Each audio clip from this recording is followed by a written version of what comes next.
Hello viewers, welcome to Earthbondhon YouTube channel. I am Mohammad Sohag with you. In this video, now I am showing you how to connect 150 watt transformer with time, clock and contactor wiring circuit diagram. If you are new to my channel, please be subscribed and stay with me. Press the bell icon for more my video. If you already subscribed, thank you so much. So viewers, let's start.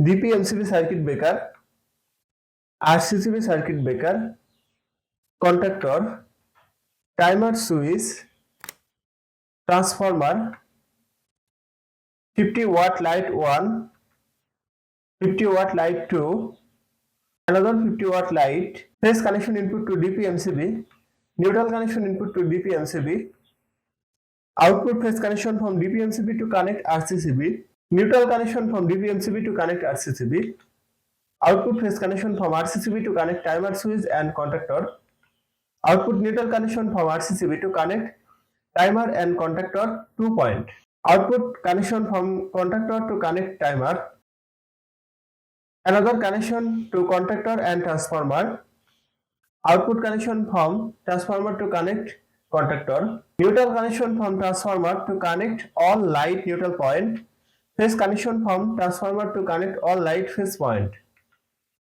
earthing connection input to transformer. Now the circuit is ready for use. So viewers, that's my video. If you like my video, please like and share my video to your friend. Share my video to your all social media. Thanks for watching my video and thanks for being with me. Thank you so much.